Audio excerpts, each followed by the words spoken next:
I'm going to explore every location in Fallout 3.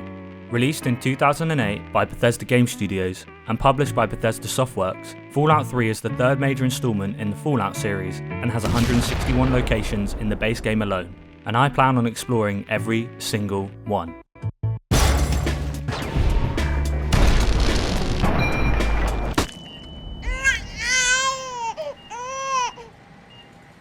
Starting off, I chose my special stats, opting no intellect and no charisma, and maxing out strength for the carry capacity and luck so I could find as much equipment as possible. I'm a man trapped in a baby's body, bro.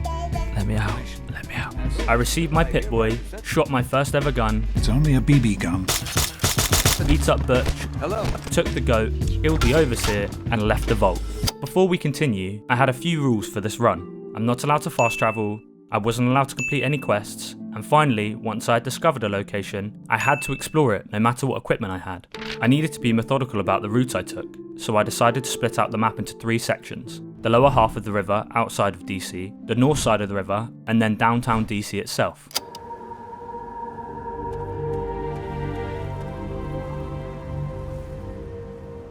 I then made a beeline for Megaton. Before entering Megaton, there was a hollowed out rock with supplies in it that I would need. It had been a while since I had played, so it took me 5 minutes to find it. I then entered Megaton, where I was met by Lucas Sims. Something tells me you're alright. After selling my stuff, I continued on to Springvale, finding a peculiar cellar that I couldn't unlock, but I could unlock a safe with a small stash of items. After grabbing a cold Nuka-Cola from the vending machine and getting a little drunk, I headed down to the Springvale High School. I opted to try and take out the enemies at range.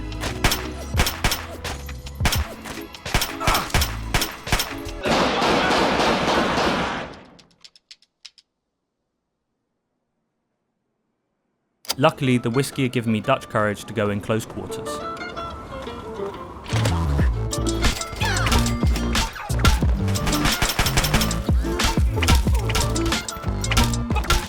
Don't kill me! After making my way down to the lower floor, I heard the noise of some mutated bugs and a door with a very hard lock. I pondered the reason for this as I looted various useful items, including a combat knife. I then scoped out a broken wall into the very hard locked room and saw mutated ants. It looked like they were trying to dig a hole of some sorts, but clearly couldn't handle the ants.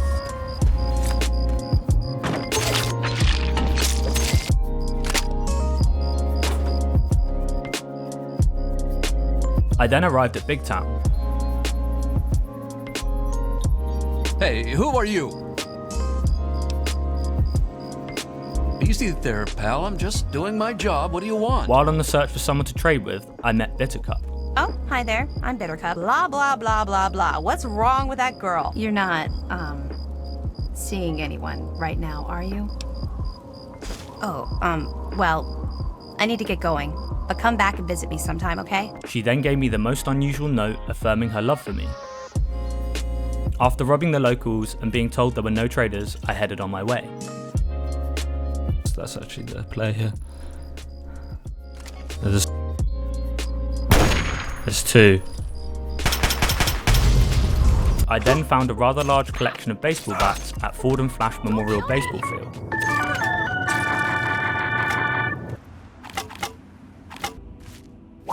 After that, I stumbled across a small family of mire lurkers.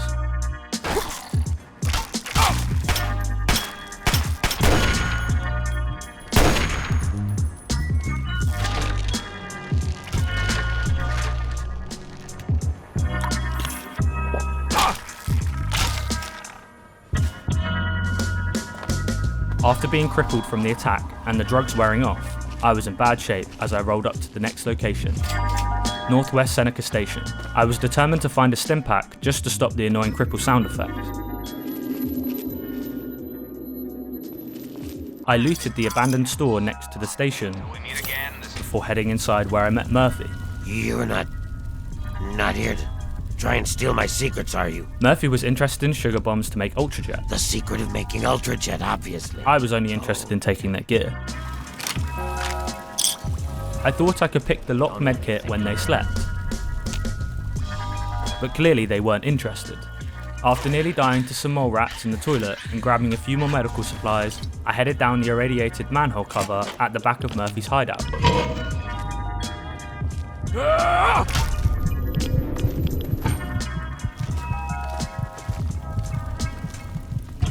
Boys. Are you sure about that?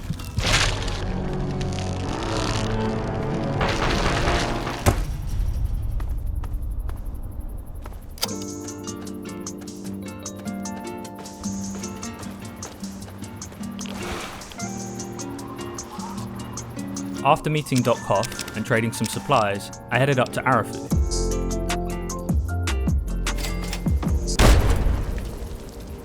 Hang on, you're not one of them.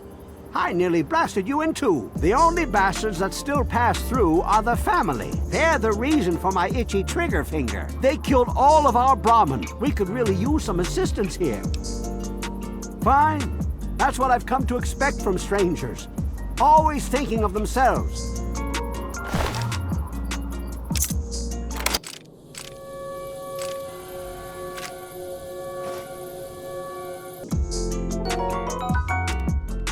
One of the houses had 2 bodies laid out in a pool of blood. Okay. Evan had mentioned something, but it wasn't my place to interfere.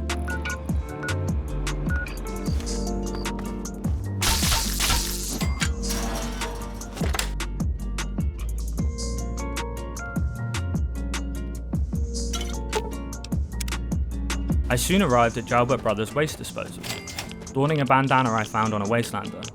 Wow. I then entered the building and looted the various supplies available, coming across a radiation suit in the process.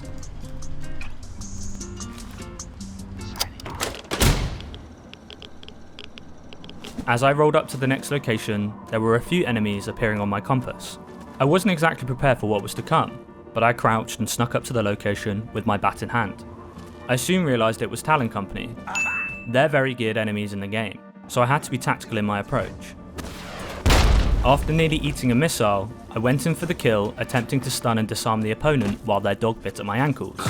This ain't what I signed up for. I took a second to collect my thoughts and then proceeded to stuff myself full of chems before finishing off the dog from earlier, realising I could dance around the NPC while spamming attack to mitigate damage. I then headed for the next opponent, a Protectron. He went down without a problem, but another guard with a missile launcher had spotted me from afar and swiftly finished me off. I reloaded the save, finished off the dog, killed the Protectron, and I wasn't able to get to the enemy quick enough to stun him, and I knew they wouldn't fire a missile if I got close enough, but that seemed like an impossible task. I tried flanking during another try and ran into another guard with a combat shotgun. There's a guy there. One of the most powerful weapons in the game. I waited patiently for him to come to me so I could melee them. The fight was intense, but I came out victorious and looted my new digs and weapons. I then proceeded to enter the manhole inside the tent, but immediately regretted my decision. Before attempting to use the newly found assault rifle and take out some guards from a distance, missing every single shot before restoring to Old Faithful. But the guard with the missile launcher was still ever present, and I decided to try and sneak around the other side and get close, quickly grabbing a few supplies before deciding to give him a taste of his own medicine.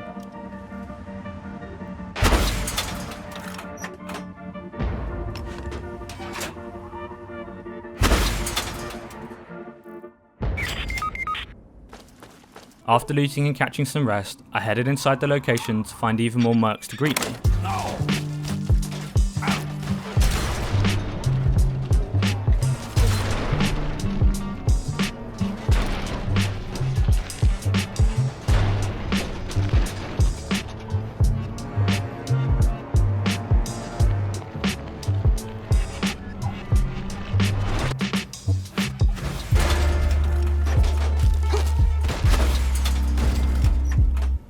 Once I dealt with the welcoming party, I headed in deeper, finding lots of useful supplies, which I then proceeded to use to clear out the next room of mercenaries. The combat shotgun truly slaps. I continued through the fort and soon came across Commander Jabsko. He had a missile launcher like the guy from outside, but I was able to bait him to come close to me and throw down with him.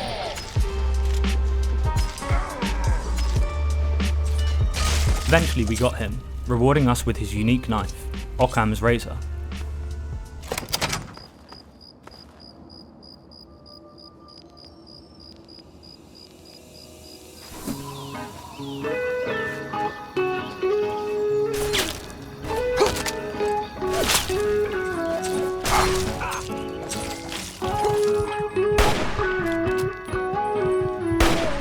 I soon arrived at the next location, a small raider outpost, by the name of Charnel House. I took everything useful and continued on my journey. Running low on stim packs while travelling to the next location, I was met with a Protectron that, due to my low health, managed to put me down twice before I got lucky and finished him off. I then took a nap in a near tent to rest. When I woke, I was met with some Brotherhood outcasts. They seemed friendly enough, but I was tempted by their power armour. Hey, local, shouldn't you be banging rocks together or something? Not too long after, I came across an inconspicuous location called Smith Casey's Garage. It didn't seem too compelling until I uncovered a secret underground door leading to a vault.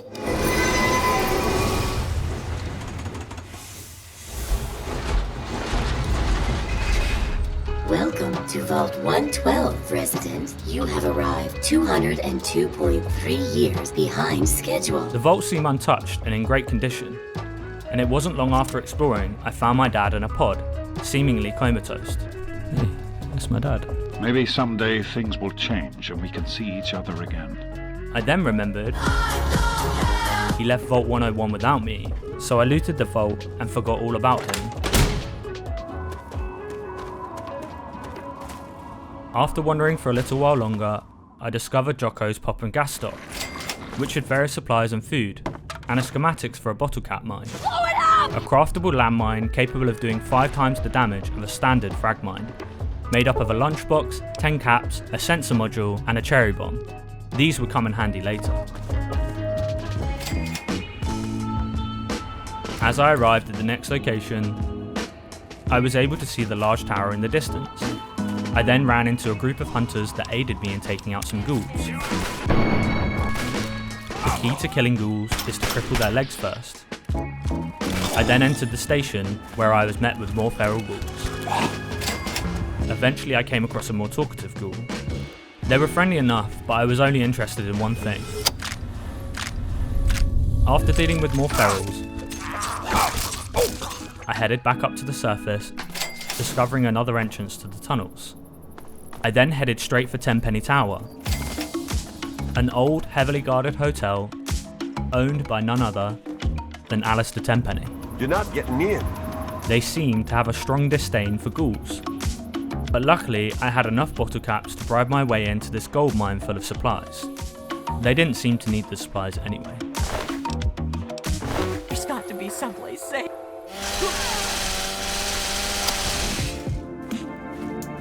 The next location was the Dunwich building. Upon entering, there was an eerie sense about the air. Maybe somebody's seen Dad. I soon arrived at a table laden with multiple audio tapes recorded by a wastelander called Jamie. The building was full of ferals. They would sometimes say things in an almost human-like tone. As I ventured deeper, there were more ghouls. This building had some bad juju. I came across another tape from Jamie. He mentioned sneaking into an area of the building, and maybe there were a lot more supplies. So I continued deeper.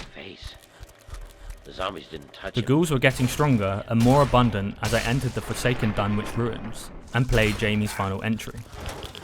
His voice started to taper towards the end, sounding almost ghoul-like. Sharp knife to send him to Deep Temple. Talking about a warm stone. It's warm against the stone.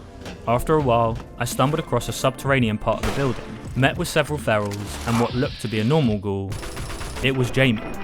He had clearly succumbed to whatever was going on in this place. After dealing with him and one last stuck ghoul, I found the stone he mentioned in his logs. That, combined with the transcendent but familiar voice, started to make me feel very warm. As I rolled up to the next location, in the distance I could see a Deathclaw. Deathclaws have a hunchback humanoid build with reptilian head and limbs. Their build gives them incredible speed and strength in close combat, making them an extreme threat at all times. I made attempts to cripple his leg, but with my limited health, I stood no chance. I'm in danger! On reload, I decided not to engage and headed to a different location, soon arriving at the Rockland car tunnel. That was locked. It's locked! I was only delaying the encounter with the Deathclaw, and as soon as I arrived at the next location, he was aware of my presence. I had to be tactical about taking it out.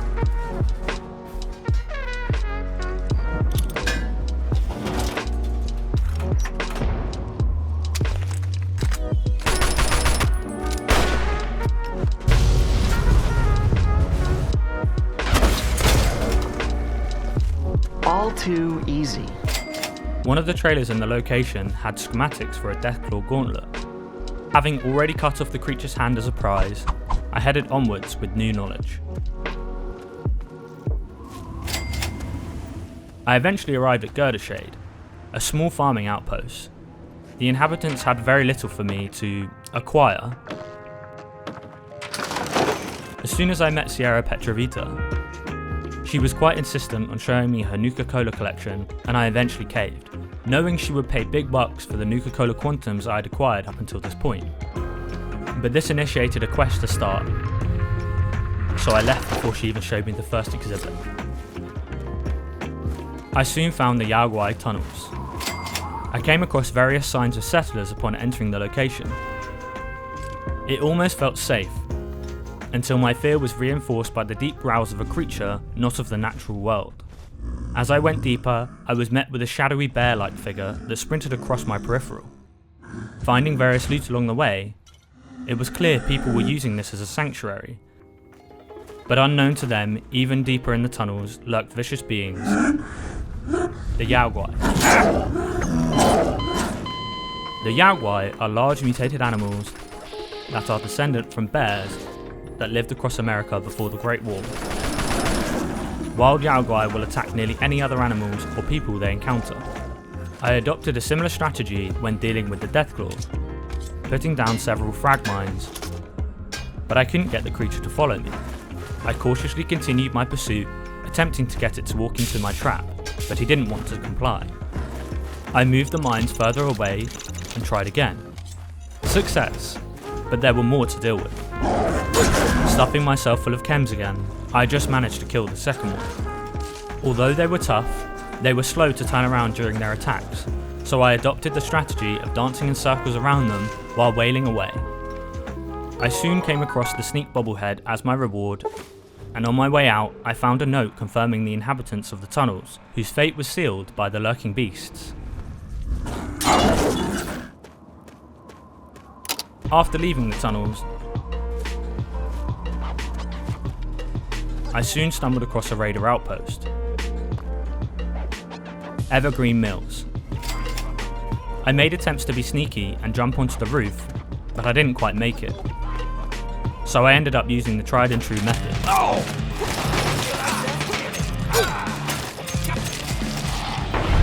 The middle of the compound had a super mutant behemoth. I had considered breaking the lock and letting it take care of them, but then I would need to take care of it. The clearance was successful, sustaining no casualties. After clearing out the various shacks and freeing the captive slaves, I headed inside the mill. The same bloodshed ensued. I then met a friendly trader. Shh, not too loud. He was more interested in my caps than killing me. Don't like your deal? But I was more interested in his shotgun than his wares. I left with the terrible shotgun in hand and a bounty of supplies.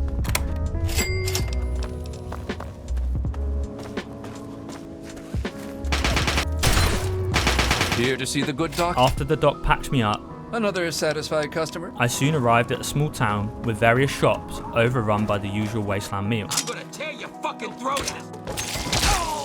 The shops had few notable items except for one of the shops.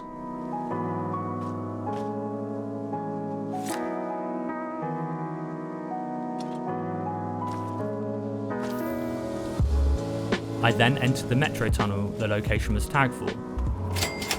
There were more raiders, which I swiftly robbed and brutalized. As I explored deeper, I soon came across a man named Ryan Briggs. He had a few mole rats as pets, and was clearly interested in the science behind mole rats. According to the computer in his small hideout, he had been running experiments to eliminate the bitter taste of mole rat meat. After 173 attempts, he finally created his tasty mixture of Wonder Glue and mole rat meat cured in a metal box together to formulate his amazing mole rat Wonder Meat. It looked like he was also contracting the raiders out somehow. What do you need?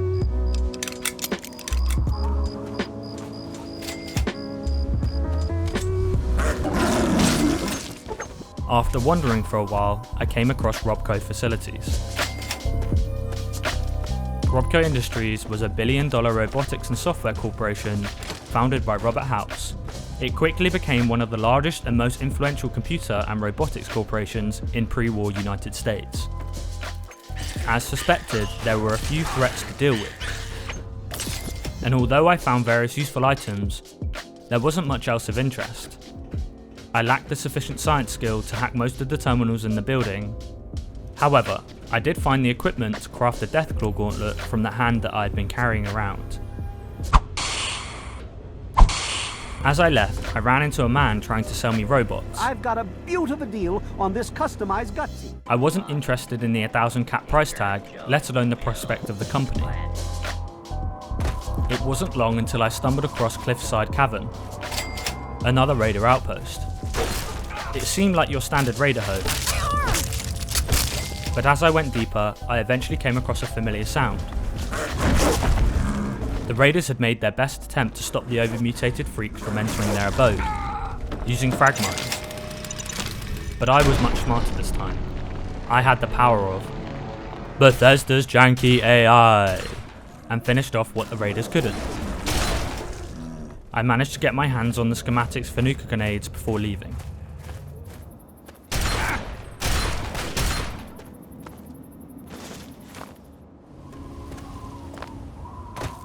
I eventually came across the Nuka-Cola factory. As I looted all the Nuka-Cola and dealt with the Protectrons, you are trespassing on Nuka-Cola. I became aware of a locked safe. It's impenetrable. The terminals in the building outlined the malpractice in their testing of their new product, Nuka-Cola Quantum, with many failed attempts leading to death of test subjects, softening the blow by sending fruit and cheese packages to the affected families. Cheese? I continued searching the factory, eventually finding an employee number of the late Larry. What the hell is that? And after dealing with some Nuka lurkers, which had some surprisingly tasty meat on them,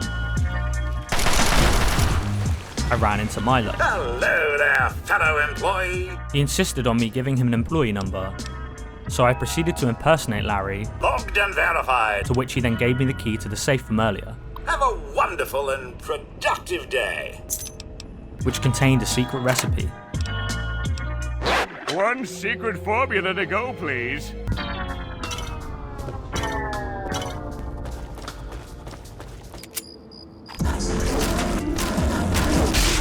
Before stopping off at a scavenger to unload my supplies, I ran into another raider settlement on the edge of downtown DC.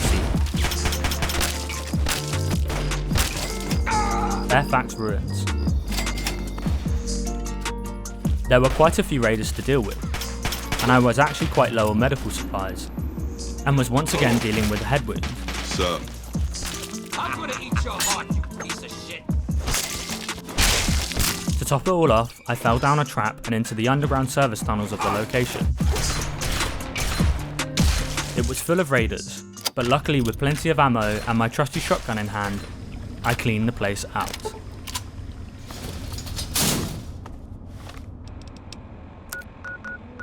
It wasn't long until I arrived at a Brotherhood Outcast outpost. Gotta be careful out here, mister. I spoke to the Paladin, who explained they would be happy to take any pre-war technology off my hands. Interested in collecting technology for us? But they were less than impressed by my haul of guns. It's practically junk, but we can get some use out of it. And although I had maintained a neutral reputation up until this point, I was able to pickpocket the guards and get the key to enter the location, thus exploring it. You want some of this? This would, however, make me hostile towards them, I hope you know what you're doing. and they were a formidable foe.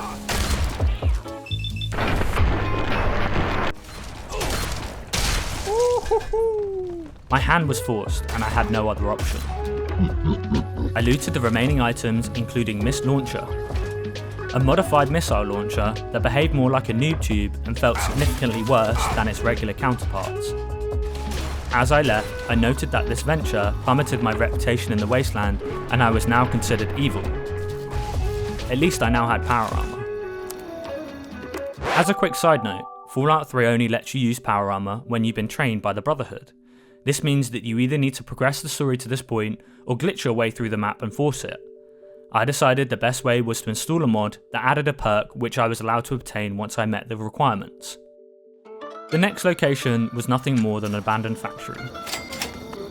Although there were a lot of bears in very interesting positions, I eventually came across a less friendly ghoul by the name of Gallo. I'm not sure if it was his birthday, but he was wearing a party hat, and I was there to ruin it. Happy birthday. He had a comfy setup down here in the sewers, and even a friendly radroach companion. I slept in his bed before heading back to the surface and headed on to the Super Duper Mart.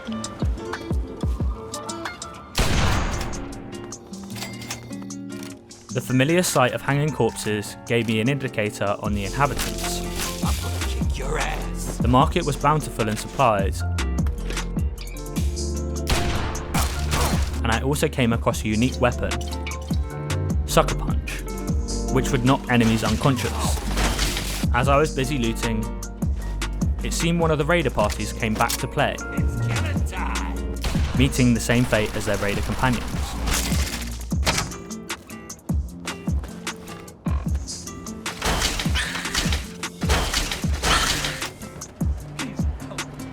I then took a quick detour back to Megaton.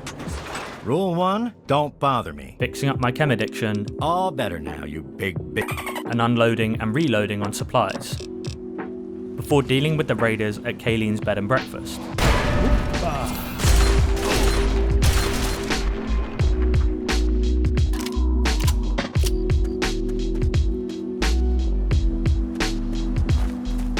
As I headed on to Vault 106, well now, we've been looking for you. I ran into a group of people that named themselves the Regulators. Regulators! Mount up! They didn't take kindly to my evil nature, making their best attempt to take the bounty that was now on my head, but they had no idea who they were dealing with.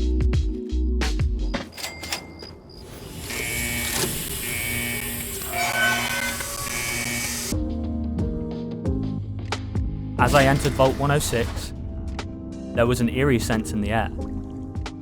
I went deeper, and a hallucination of my late father appeared.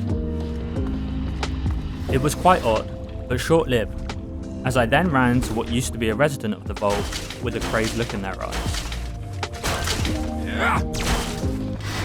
There weren't many supplies as I continued into the vault, dealing with more insane survivors. I found a bobblehead giving me 10 extra points in science, which I would need to be able to wear the power armor.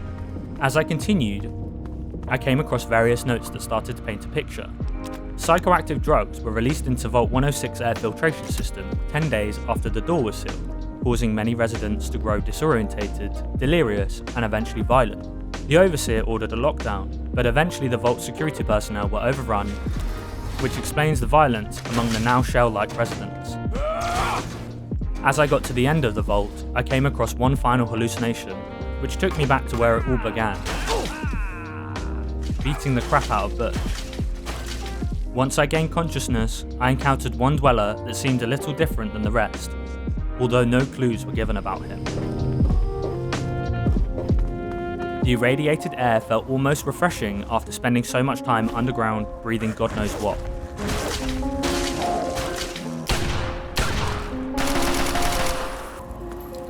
cleared my thoughts and continued. As I arrived at Everglow National Campsite and killed the now familiar inhabitants, I leveled up and finally had enough to don the power armor I had been carrying around. As I continued my travels, I found a small shack atop a hill, where I took stock and made some nuka grenades. Get your ass over here now! As I left, I was met with more tough guys who thought they could take the bounty on my head.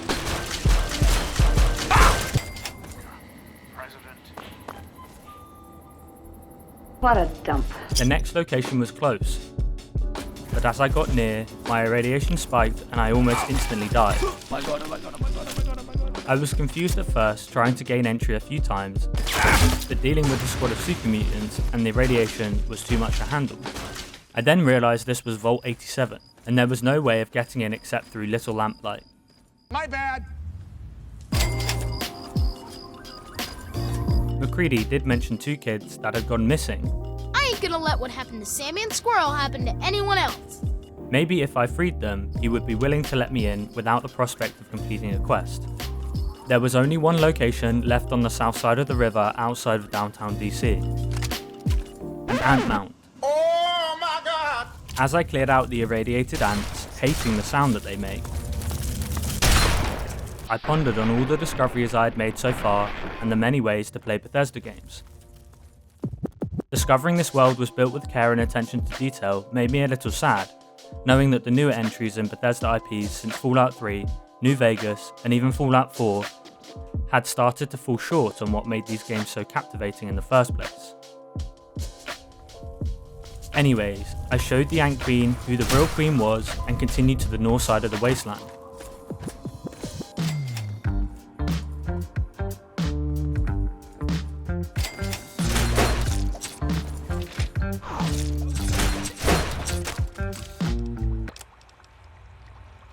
Looks good. After long, I ended up at Roosevelt Academy, which was comprised of 3 different buildings: the Academy, the Library, and the Arts and Athletics Hall. It looked like the super mutants had migrated over from Vault 82 and were the main inhabitants, a formidable foe, but I gradually made my way through each building. The school had a network of evacuation tunnels that connected the 3 buildings.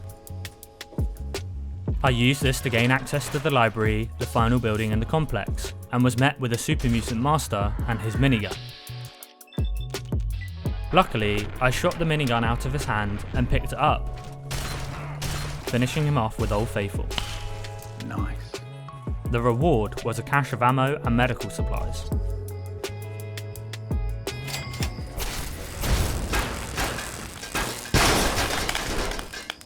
As I rolled up on another outdoor cinema, I did want to mention that some of the locations of Fallout 3 are less than interesting.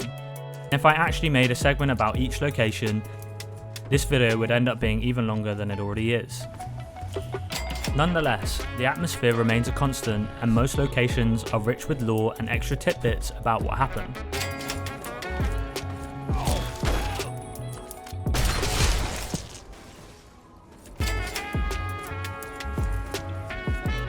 I soon came across another Deathclaw on my travels. Luckily, it couldn't path up to me, so I took it out from afar, as I then walked over to discover the next location. Deathclaw Sanctuary. Ooh, sounds scary. Although I had an abundance of ammo, the main resource I lacked was stim packs and healing items. I did however have the Sucker Punch, but it was on low durability. It was then, as I was about to enter the Sanctuary, I was met with a saving grace. A Power Fist, which I could then use to fix up the Sucker Punch and deal with the Deathclaws. Once I had dealt with the Deathclaws, I was rewarded with the Endurance Bobblehead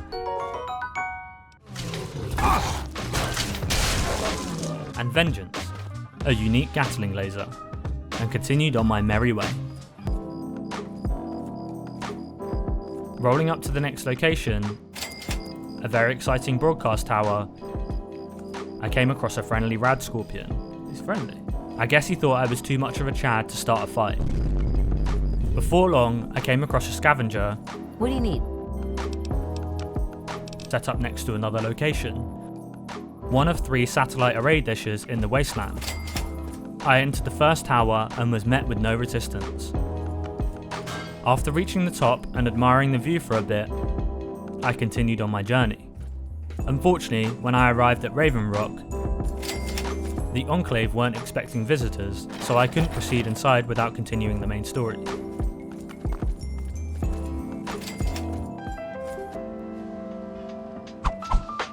I soon arrived at the next array dish, occupied by a ghoul scientist and a hired unit of Talon Company mercenaries. I wasn't too fussed about killing her, but she was technically hostile. It is what it is. Upon reading one of the terminals, I found out that she was using the live power lines to get the satellites up and running again. She was struggling to get a ping from any of the satellite dishes above, but eventually she found one, namely the code that she had on her body. After heading upstairs and accessing another terminal, I uploaded the High Water Trousers code. After discovering the location of the final array dish from the dead scientist,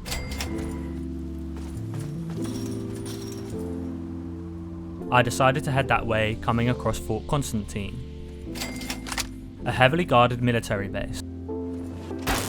Most of the areas cannot be accessed without a specific set of keys from 3 named individuals across the wasteland, and without them, you can only explore the office buildings and a small separate building which did have the bobblehead Big Guns. I noted the requirements to gain access of the secret fort and continued to the final array dish. The location had now been occupied by raiders, which I made an attempt to whittle down from distance. As I approached, I noted only one of the towers was accessible and the rest were blocked off. Upon entering the first tower, I was met with the inhabitants, headed up to the satellite dish, allowing me to access the other 2 towers. The second tower was covered in empty glass bottles. The ghoul scientists I'd met had noticed that one of the relay towers was unable to get a good signal. I'd assumed the bottles were related. It looked as if this was a chem lab, which I was pleased about as I looted the various items. The final tower, accessed through an underground tunnel, was similar to the rest, except for a few coffins, presumably dug up for supplies. Before leaving the location, I was aware of a small outpost that was near, containing the recipe for a shish kebab. Now, I hadn't been documenting my leveling process through this run, but I had been focusing on melee weapons up until this point, and wanted to obtain the Pyromaniac perk for 50% increased damage with fire-based weapons, which included the shish kebab. After dealing with the enemies and gaining the recipe, I already had the materials to craft it, which would help with the next location. Eventually, I arrived at Paradise Falls, home to the slavers of the capital wasteland. I was granted entry with no problem, considering my somewhat one-sided reputation. I then met Sammy, presumably one of the children that Mayor McCready spoke about that was taken. I figured if I freed the children, the mayor would let me into Little Lamplight, and I'd then be able to gain access to the vault that was currently inaccessible due to high radiation levels. I then sold my various wares to the well-stocked and friendly proprietors and headed over to talk to Uligi Jones to discuss the sale of the kids with him, but his asking price was too high. I'm sorry. What?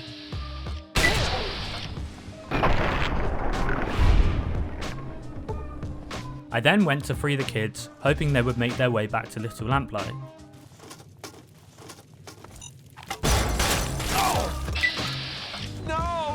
But unfortunately, this triggered a quest objective, which I wasn't allowed to achieve. I needed to discover the vault by other means. After freeing the rest of the slaves, Freedom! I continued my journey.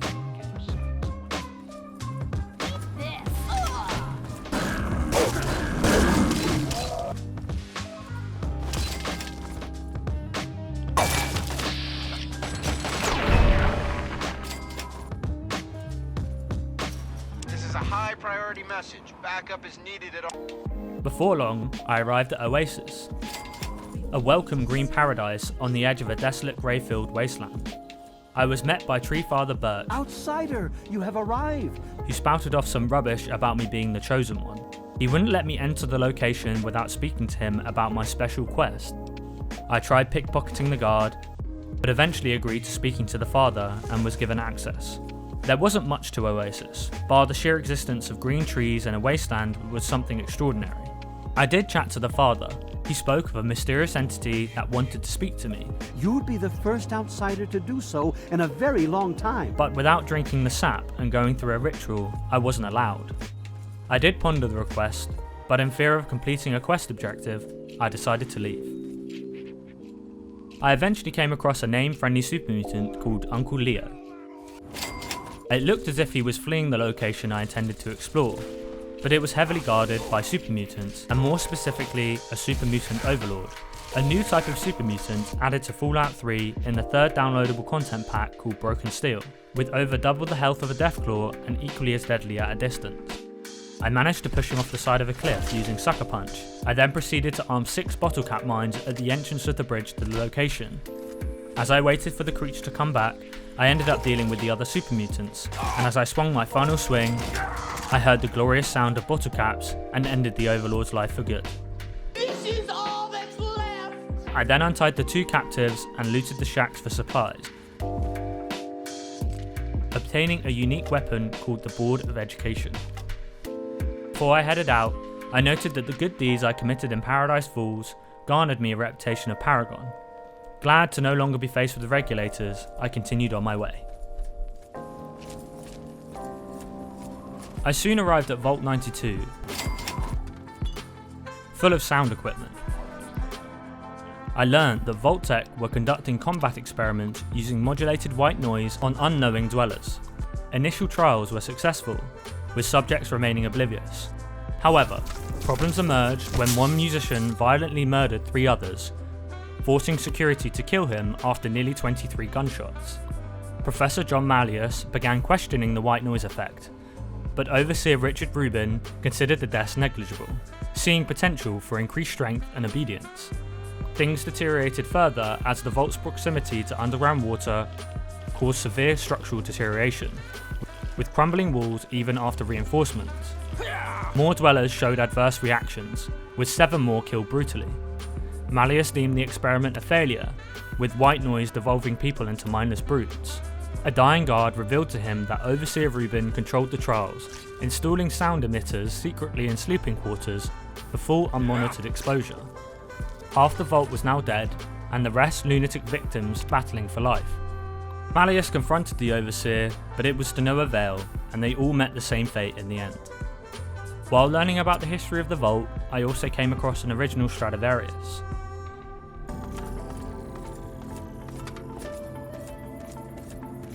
The next location was Old Olney, as I was met with a crippled Deathclaw on arrival, followed by another healthy one. The whole location was full of them. I had amassed a collection of stealth boys up until this point, and decided to opt for a more cheesy approach. The town had a series of underground sewers that were also occupied by the same killing machines as above ground. But after a while, I came across the prototype medic power armor, a US armor variant of the T-45D power armor, designed to administer medical attention to the user as necessary during combat. Time to kick some ass! It automatically generates and injects medics. I soon came across the Republic of Dave.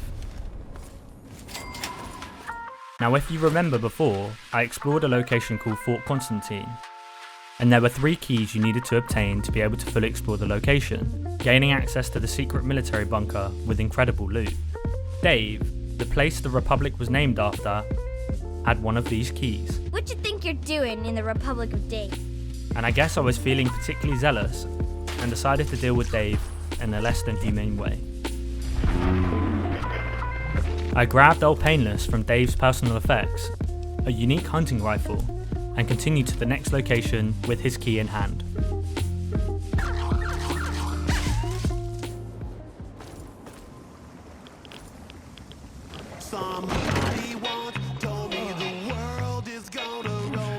Once I arrived at the location, Grizzly Diner, I looted the place and decided to sleep till the next day. I was abruptly woken by a woman spouting off about a missing android. Tell him the android is dead, and that was on the corpse. I guess indirectly I'd found some important information on my travels that had triggered her visit. She left me with a component and pleaded I did the right thing whatever that actually meant. She then watched as I had another quick nap and I continued on my task. Don't you have a component to deliver?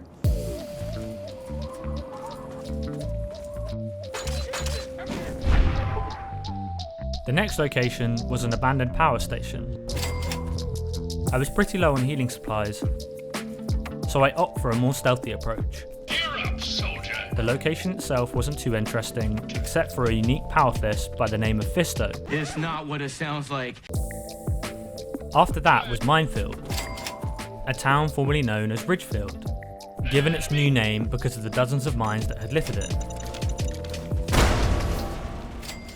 I then came across an old hostile man by the name of Arkansas. Arkansas had rigged Minefield with explosives and lured back slavers from Paradise Falls who had once decimated his townfolk and returned the same hospitality. With slavers suffering so many casualties, they never returned. On the next location, a police HQ overrun by super mutants in the middle of the wasteland. I snuck my way through the entrance, dealing with a few super mutants on the way. Upon reading a terminal, it would seem the building was set up as an evacuation centre in case of a major catastrophe, which became a reality. The terminal detailed the events after the bombs were dropped and the treatment of patients affected by the radiation sickness from the nuclear bombs, which was unfortunately in vain, as the degree of sickness was too severe to counteract. As I entered the building, I overheard two super mutants talking to one another about a couple of prisoners they had captured from Big Town. We need more prisoners. I continued deeper, remaining stealthy as my healing supplies were still dwindling. After dealing with a super mutant overlord who was keen on eating Shorty, one of the prisoners, Let's go get Red and get out of here. I untied him and decided he could stick close by, and once we were out of the building, it would be his responsibility to get home. This didn't last long, as he was soon obliterated by a super mutant. I then ran into the other prisoner, Red. You're rescuing Shorty and me? Not exactly. Her rescue attempt was more successful until I realised she insisted on me taking her back to Big Town, where Bittercup lived. Blah, blah, blah, blah, blah. What's wrong with that girl? Sorry, not sorry. After that unfortunate incident, I found a small cave in the side of a cliff face known as Hamilton's Hideaway. As I looted the supplies, I found out via a terminal that the underground complex was originally a well-prepared shelter for a family of 3. A husband, his wife Maggie, and their daughter Robin. Established due to the mistrust of Vault-Tec. Go figures. Leading a community governed entirely by scientists. It was well equipped with air filtration, chemical toilets, an artisan well, and a fusion generator. It would seem the family had long since perished, and it was now taken over by some raiders who had turned it into a chem lab. Entering an old service tunnel, the entrance was laid with traps. Eventually, I met a man named Robert. Where the hell do you think you're going? He wasn't too keen on letting me enter the encampment without a bribe, but the gate itself was locked, but wasn't red, so I picked it and entered, making sure to grab all the supplies that they had just left lying around. He didn't seem too bothered, so I continued deeper. That's what she said. It wasn't until the soothing sounds of my power armor informed me that we were about to go into battle, and I proceeded to slaughter the group of settlers who I'd later learned were named the Family, who believed themselves to be vampires with a moral code, learning that the 2 bodies found in Arafu previously were a result of their own son's work, believing he too was a vampire. Luckily, the settlement was full of supplies, so I left net positive with a unique sword called Vampire's Edge in hand. The tunnels led back to 2 familiar faces as I left. A secret of making Ultrajet, obviously.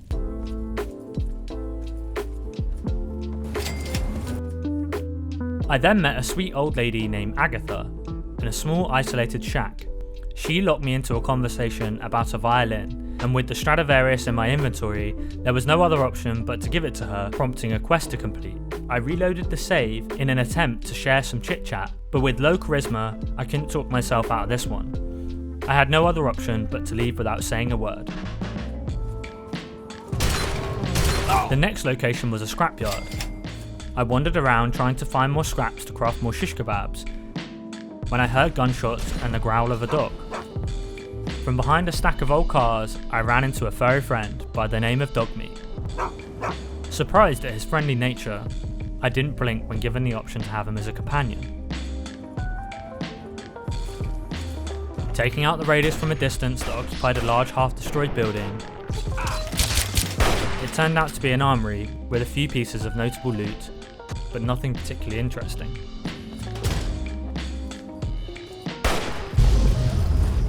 Whoa. I then entered the Temple of the Union. I let Dogmeat hang out in the foyer with another dog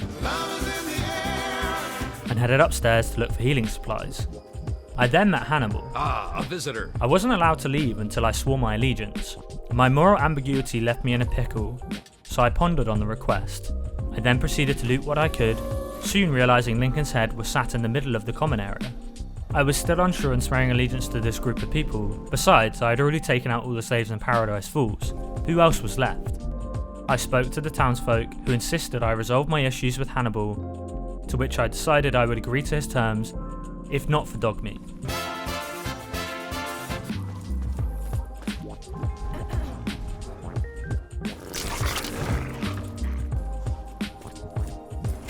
I found a tunnel that took me to an underground lair full of secret doors and passages. It was heavily guarded with a lot of traps and the odd ant. The noise was still gross. Before long, I came across a chair that almost resembled a throne, but not much else. It seemed as though someone currently lived here, but no one was around. I then found a ladder that took me back up to the surface, where a settlement lay just over the hill. As I arrived, there seemed to be a dispute taking place. Uncle Rowe then came swiftly to apologise and beg for my help. If something isn't done, the town will be ruined. I wasn't interested in his offer, but the 30 stim packs and the bottle of water from Joe was more than welcome. As I entered the robot repair centre, I figured that the lively setup of the previous tunnel systems from before was home to one of the crazies that looked like a human ant. This meant that the repair centre was the home of the robot dude, as it was filled with robot security guards, hidden doorways and passages, although I was surprised that Bender was nowhere to be found. Neat.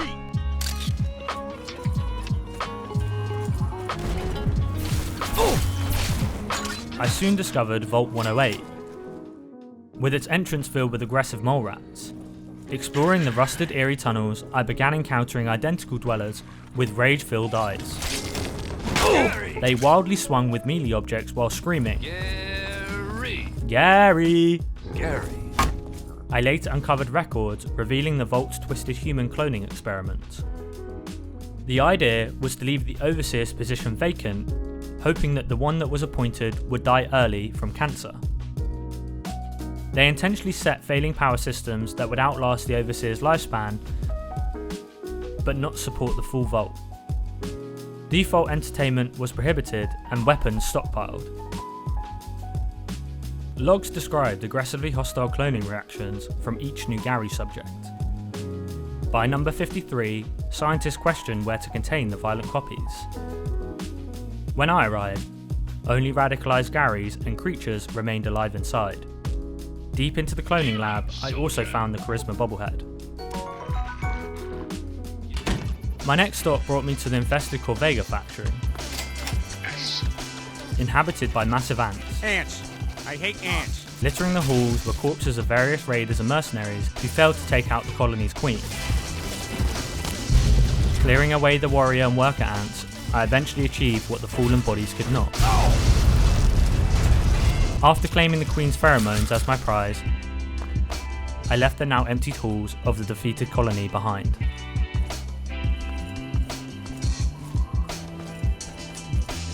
I was getting close to downtown DC, the final section of locations to discover.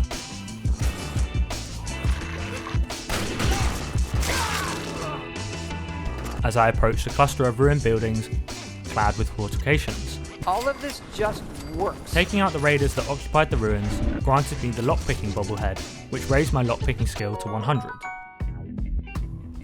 Just beyond the baseball field, sprawled the super mutant infested ruins of Crisis Building headquarters, now dominated by the overwhelming super mutant overlords.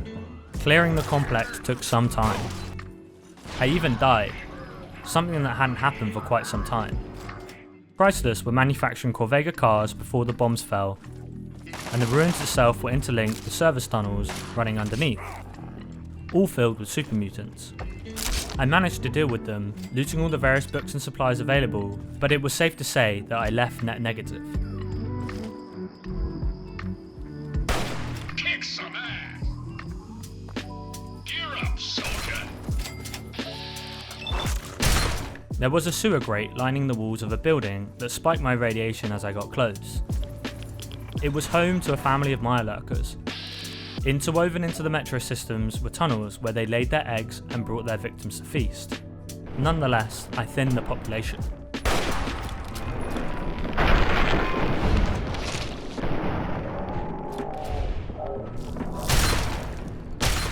Time to kick some ass! I was about to enter downtown DC.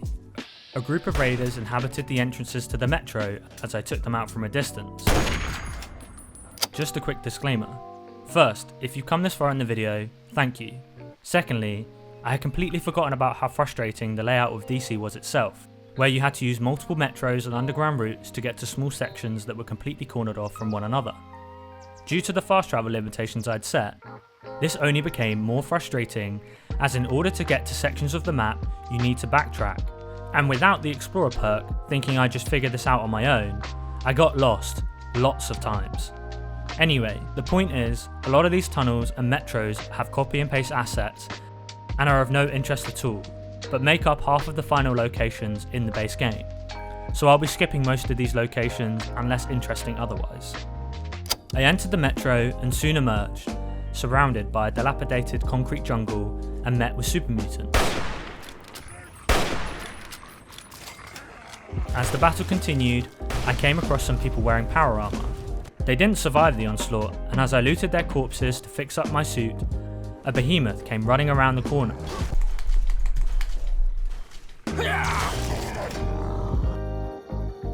Looks like it's all clear, unlocking outer doors. On the other side of the intercom were more people, who stated that they were with the Brotherhood of Steel. Just stay out of our way and everything will be fine. They explained that this was the Galaxy News Outpost, home of 3-Dog. I am 3-Dog. He mentioned my dad, although he was long forgotten in my thoughts. He was under the impression I wanted more information about my father and proposed a deal, which I refused as he had nothing to offer me. Whatever, man. I was already fully aware of my dad's location. After making my way through the sewer system, I finally came across the entrance to the basement of Our Lady's Hope Hospital. Like many of the large buildings in DC, it was overrun with super mutants, but luckily full of medical supplies to buffer my finally stable arsenal.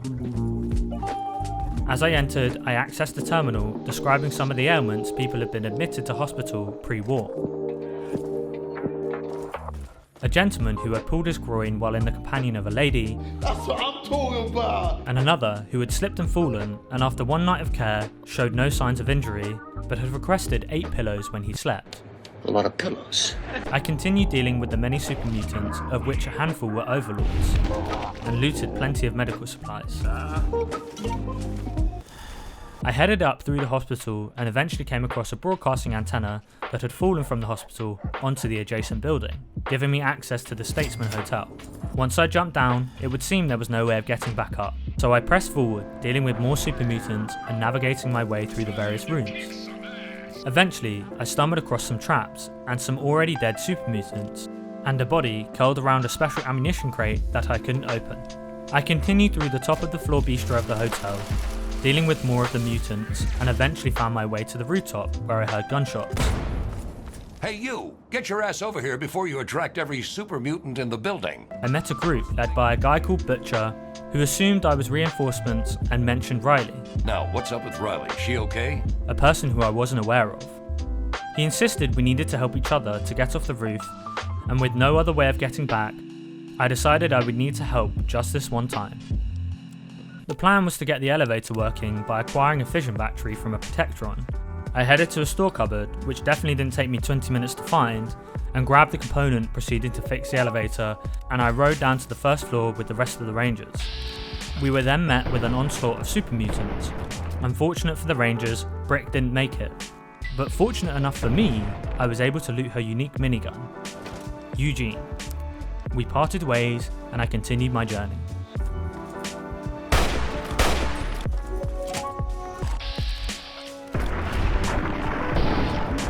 What do you need? After traversing the metro tunnels, I emerged west of the river in the suburban ruins of Greyditch. Among decaying homes sat a diner, a preservation shelter, and an overrun Marigold train station, now flooded with aggressive fire-breathing ants. In a makeshift home in the centre, I uncovered logs detailing Dr. Lesko's well-intentioned but ill-fated experiment. He attempted to mutate the substantial ant colony at Marigold back to pre-war size using an F.E.V. However, his genetic tampering only inflated their numbers, aggression, and lethal incendiary abilities. I proceeded to head down to the station, dealing with the ants, eventually coming across the corpse of William Brandis, a former resident of Greyditch, another victim of a wasteland experiment gone awry. I then met the doctor, "Well, you startled me," named in the terminal entries. He was quite insistent on my help in fixing the problem he created, but I refused, and then attempted to pickpocket him for the key to an inaccessible door, and with no luck, I exited the metro, Greyditch fated to its doom. Near the metro exit sat the war-ravaged LOB Enterprise, which was actually an unmarked location. The Enterprise controversially developed an incendiary Chinese pistol by importing parts through a Chinese front.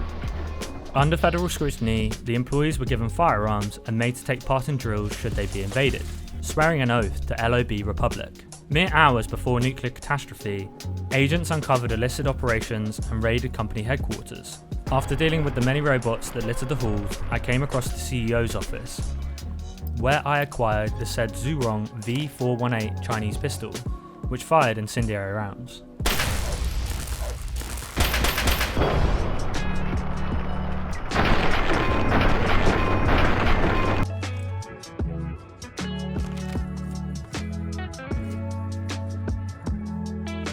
Upon entering the factory tied to the location, a signal came up on my Pip-Boy. Do you think your readers will keep you safe if the bombs fall? I started looting the various lockers and crates, then I came across an enemy I hadn't been introduced to before, a Chinese remnant soldier.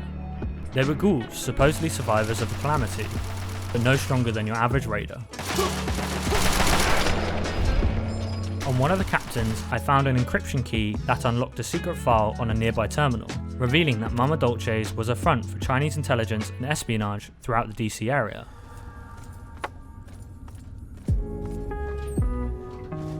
After a long stint underground, I came across a building dedicated to the business operations of Hubris Comics. It was full of ghouls and traps, with terminals noting the business practices of the company itself, as well as comic books that were in production at the time before the bombs dropped. Upon leaving, I was met with more regulators.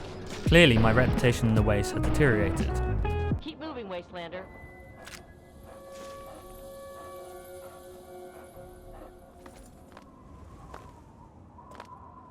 Next up was Dukov's place. Dukov was an interesting character. A bachelor sold on living his remaining days in the wasteland, drunk, and satisfying his libido with his two female companions, Cherry Hey, good looking. and Fantasia. Aren't you a stud? I was only interested in one thing: the second key I needed to unlock the fort's armory. Not far from Dukov sat the Anchorage Memorial. Entering through the locked service gate, I uncovered makeshift dwellings long overrun by Mirelurks. Records revealed enterprising settlers once inhabited the space, breeding Mirelurkers for fresh meat sold at vast profits to passing traders. But competing forces unleashed the creatures, promoting lethal attacks driving out former residents. Like many ambitious wasteland ventures, tragedy and ruin befell them. A note mentioned a stash that had been stored when everything hit the fan. It sent me to a terminal that, once unlocked, mentioned I needed to find the parts to a broken door in the medical clinic. I found it in a safe underneath the desk and proceeded to fix the utility door. which revealed a note that explained the stash was in one of the freezers they were using to store the Mirelurker meat. I grabbed the stash and headed topside. I then headed south to discover any last locations. On my travels, I found a small room which had long since flooded, containing the shocker and a note for the user. After trading with a scavenger outside the location, I had assumed it was a friendly spot. This was the Alexandria Arms, a hotspot for raiders. Across the street loomed the war-torn Arlington Library, where I crossed paths with Scribe Yearling. This area is under the authority of the Brotherhood of Steel. She implored my aid securing any pre-war books uncovered in my travels. And no questions will be asked about how you recover them. Yet her scholarly interests held little value to me. After many steps travelled, I discovered Rivet City, a settlement located inside a decaying aircraft carrier. After being let in by Harkness, you're free to roam around, so long as you don't do anything stupid. The market, which was my only real interest, was closed for the night. So I headed in, acquiring some supplies that were just lying around. Welcome to the Weatherly. I then slept the night at the Weatherly, got help with my addictions in the morning, and headed up into the market. Luckily, there was more loot just left lying around, which I picked up before trading with the locals and leaving. A great crack shall open in the earth and swallow the non-believers, and they shall weep. Arriving topside after some travelling later, there was a wastelander yelling some gibberish about the end of the world. I was warned by someone carrying from the preacher not to travel down the alley. He's got all of those mines wired to a trigger. Holy fireworks! The second attempt round, I decided I would try a different route. Fire, fire, burning bright, burning fire, pain, misery, peace, love, better, death. Instead of dealing with the crazy guy, I headed over to see Riley. From what I've heard, sounds like you've been through hell. Where I locked myself into a dialogue that completed a quest. You got it. Use it well. I then did what had to be done. Hey, not... Damn, that was cold. The experience gained pushed me to level 28. I was reluctant to take the Explorer perk as I figured I didn't need it as I'd be exploring the locations. But the countless hours I had already spent going back and forth through the tunnels of DC, I realised it would actually help me finish this playthrough. After grabbing all the supplies from the compound and dealing with the crazy wastelander, I headed north to explore some locations I had missed. After a long while, I found myself at the National Guard depot. The depot itself had been severely damaged over the years. Many of the floors and ceilings had collapsed, making navigation difficult. It was guarded by a small army of robots that I dealt with. Heading through the training wing, there were a lot of ammo crates and supplies where this location was used as a training facility for the National Guard. I eventually found the switch to an inaccessible door to the armory.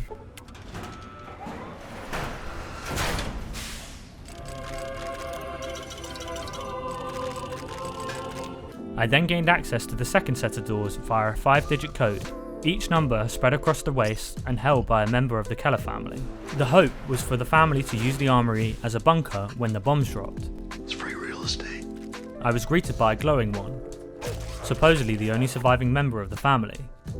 Additionally, an experimental MRV, a unique fat man that shoots 6 projectiles at once, was amongst the loot of the armory. After visiting Vault-Tec headquarters and Tecomart Industrial, I was only left with a handful of locations.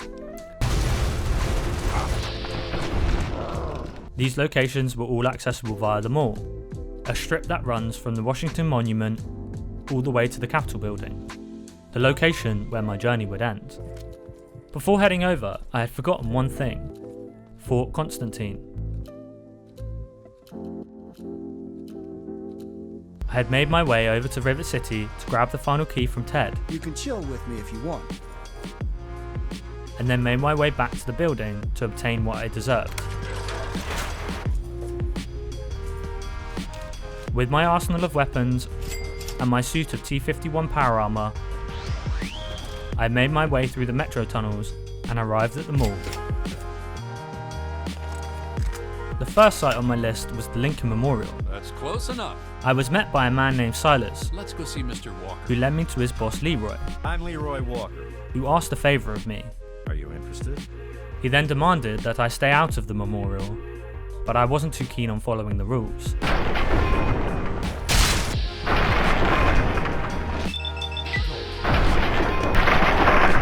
After getting a good look at the headless Lincoln, I wandered past the inaccessible Washington Memorial, taking in its grandeur.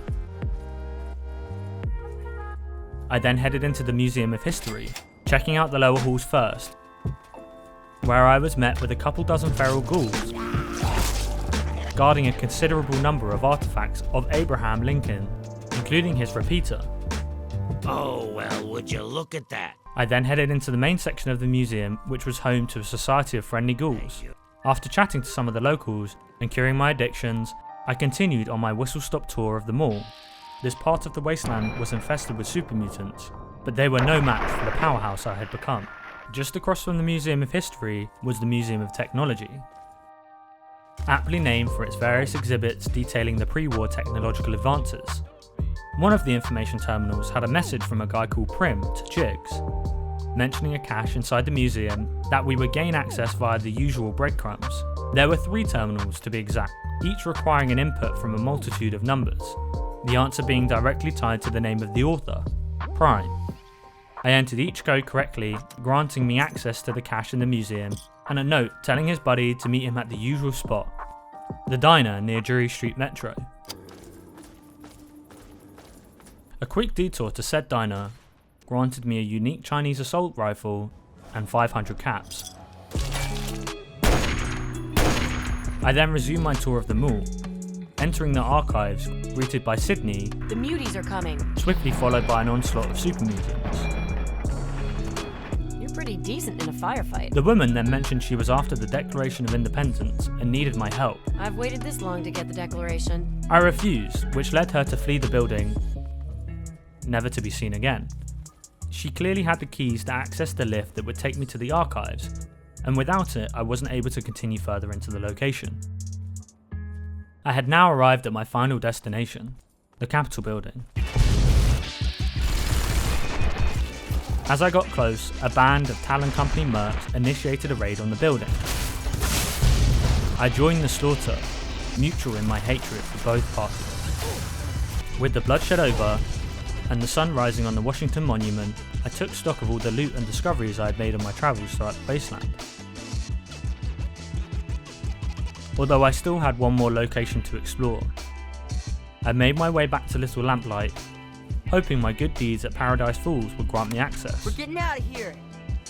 But without advancing the quest further, this was still not possible. You shall not pass! I did, however, have one more trick up my sleeve.